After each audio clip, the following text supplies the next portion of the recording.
Praise lord. దేవాతి దేవునికి వందనాలు.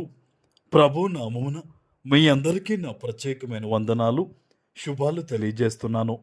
ఈ దినము కొరకు ఏర్పాటు చేయబడిన దేవుని వాగ్దానము యెషయా గ్రంథము 49వ అధ్యాయము 15, 16 వచనాలు. నేను నిన్ను మరువను, చూడుము నా అరచేతుల మీదనే నిన్ను చెక్కియున్నాను. దేవుని నామానికి మహిమ కలుగునుగాక.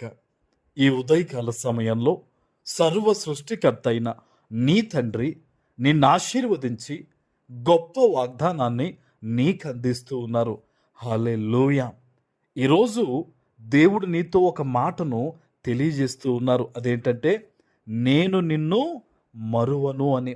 బహుశా కొంతమంది అనుకుంటూ ఉన్నారు, దేవుడు నన్ను మర్చిపోయాడేమో, దేవుడు ఒకవేళ నన్ను విడిచిపెట్టేసాడేమో. నేను ఎన్నో సంవత్సరాల నుంచి, ఎన్నో నెలల నుంచి దేవుణ్ణి వేడుకుంటున్నాను, పలానాది జరిగించమని, ఇది తీసివేయమని, ఇది కోర్చమని, నా బాధను తొలగించమని, నాకున్న ఆశను నెరవేర్చమని.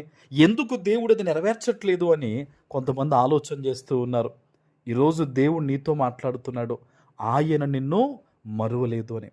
నీ ప్రార్థనకు దేవుడు గొప్ప ప్రతిఫలాన్ని ఆయన ఏర్పాటు చేసి ఉంచాడు. ఆయన ఈరోజు నువ్వు చేస్తున్న ప్రతి ప్రార్థనకి కూడా ఆయన గొప్ప బహుమానాన్ని దాచి ఉంచాడు.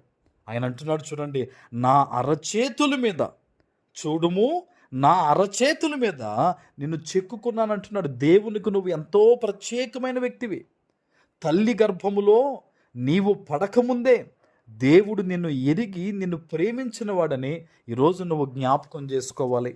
ఆయన అంటున్నారు కదా, నేను నిన్ను మరువలేదు, నా అరచేతుల్లో నిన్ను చెక్కుకొని చేసుకున్నానని.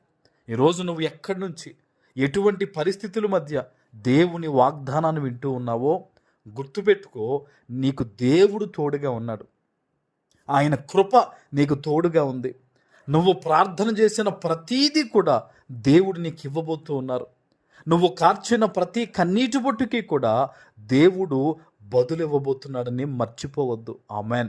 అందుకనే దేవుడు అంటున్నాడు, నేను నిన్ను మర్చిపోలేదు, నువ్వు నాకు జ్ఞాపకంలో ఉన్నావు, నేను నిన్ను చూస్తున్నాను, నేను నీ ప్రార్థన వింటున్నానని ఈరోజు ఈ వాగ్దానాన్ని వింటున్న నీతో దేవుడు మాట్లాడుతూ ఉన్నాడు. ఎందుకంటే ఆయన చూచుచున్న దేవుడు, ఆయన వినే దేవుడు, ఆయన మాట్లాడే దేవుడు గనక. ఈరోజు నువ్వు ఎటువంటి పరిస్థితుల మధ్య ఉన్నా సరే దేవుని సన్నిధిలో ఈరోజు ప్రార్థన చేయి. ప్రభువా, నన్ను మర్చిపోలేదని నువ్వు నాతో మాట్లాడావు, నీకు వందనాలు. నీ చిత్తాన్ని నా జీవితంలో నెరవేర్చు. ఇదిగో నా పరిస్థితులన్నీ కూడా ఈరోజు నీ పాదాల దగ్గర పెడుతున్నాను నాయన.